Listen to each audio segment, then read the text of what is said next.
हाँ, तो आज मैं पूर्वांचल के प्रचार में मैं आया हूँ।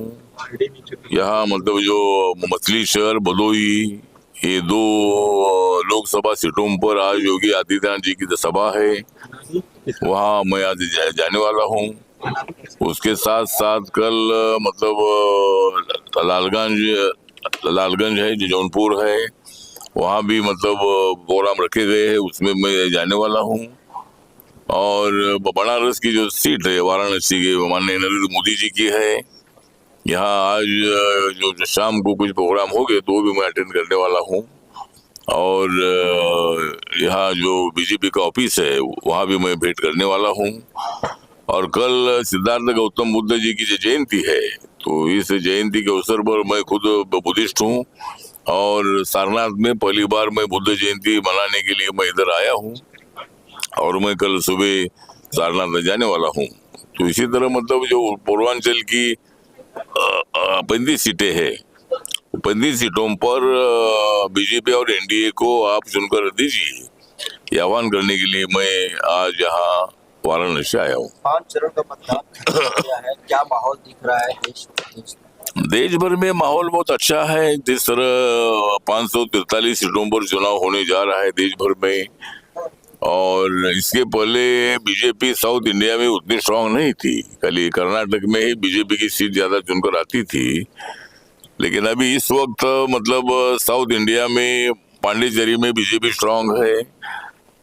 उसके बाद तमिलनाडु में भी मतलब पीएम के और कई छोटी मोटी पार्टियों के साथ उनका अलायंस हुआ है, एनडीए वहाँ अच्छी मतलब वहाँ सीटें मिलेगी। आंध्रा में चंद्रबाबू नायडू जी के साथ अलायंस होने से जो 25 सीटें आंध्रा की है उसमें काफी 20-22 सीटें चुनकर आने की तो संभावना है एनडीए की। और कर्नाटक में भी 18-20 से ऊपर सीट चुनकर आएगी। तेलंगाना में अभी बीजेपी की 4 सीटें हैं, अभी वहाँ 8-9-10 सीटें चुनकर आ सकती है। इसी तरह माहौल जो है बहुत अच्छा है और पूरे देश भर में 400 पार का जो नारा मोदी जी ने दिया है, तो 400 पार हम जरूर करेंगे, ऐसा हमें पूरा विश्वास है। नाना पटोले हैं, कांग्रेस के नेता हैं नाना पटोले, उन्होंने योगी आदित्यनाथ पर निशाना साधते हुए उनको रावण बताया है। जो योगी आदित्यनाथ कह रहे हैं कि 6 महीने में पीओके हमारा हो जाएगा।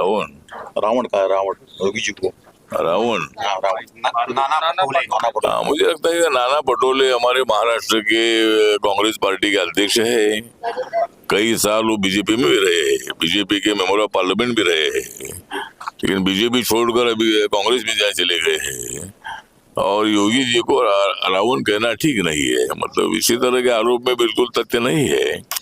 योगी जी तो मतलब राम भक्त है, योगी जी मोदी जी के भक्त भी है, और योगी आदित्यनाथ जी कर इसी तरह का आरोप लगाना ठीक नहीं है, तो इस आरोप में बिल्कुल तथ्य नहीं है। सर राहुल गांधी जो है महिलाओं के अकाउंट में खटाखट लाख रुपए पहुंचाने की बात कह रहे हैं। खटाखट बड़ा वायरल हो रहा है। मुझे लगता है कि राहुल गांधी ने ये बोला है कि वह महिलाओं के खाते में खटाखट 1 लाख रुपए जमा हो गए, लेकिन उनको ये मालूम नहीं है कि 4 जून को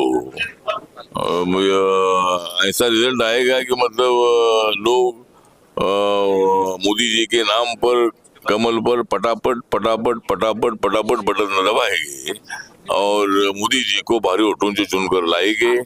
तो राहुल गांधी के हाथ में सत्ता आने वाली नहीं है, तो ये खटाखट की क्या करेंगे, मतलब ये शिवराज जी कह रहे हैं कि पीओके फिर से आएगा, पीएम अगर दोबारा बनते हैं तो शिवराज जी कह रहे हैं कि पीओके फिर से आएगा, भारत का हिस्सा होगा अगर तीसरी बार प्रधानमंत्री बनते हैं तो मोदी।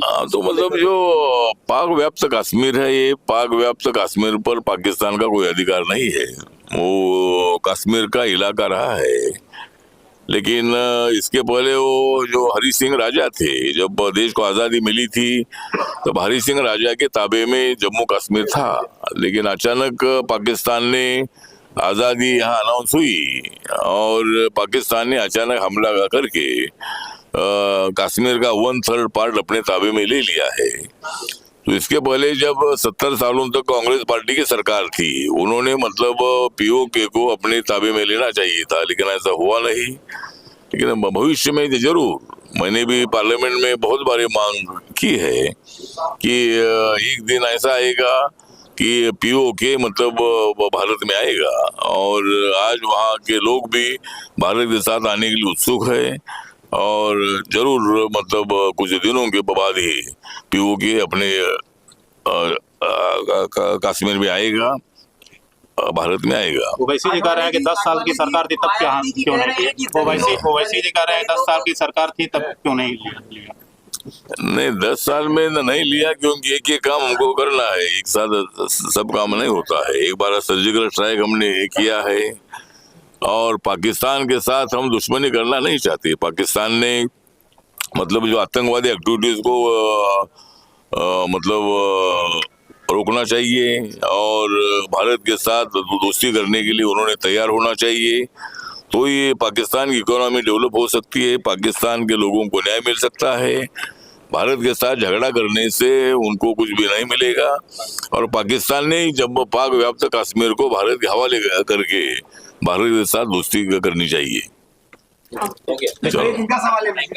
हाँ? जी, मायावती कह रही है कि दलितों को गुमराह नहीं होना चाहिए, भाजपा गुमराह कर रही है, इस पे क्या कहना चाहिए? दलितों को गुमराह तो मायावती जी जो बोल रहे हैं कि भाई दलितों को गुमराह किया जा रहा है, लेकिन बिल्कुल गुमराह नहीं किया जा रहा है लेकिन कांग्रेस पार्टी और इंडिया आघाड़ी वाले भी दलितों को गुमराह कर रहे हैं, लेकिन बीजेपी उनको सही रास्ते से आगे ले जाना चाहती है। दलितों का आर्थिक और सोशल जो मतलब उनका एक्सप्लॉयटेशन हुआ है, उनसे बचाने के लिए बीजेपी और इंडिया की सरकार जो है ये अच्छा का काम कर रही है।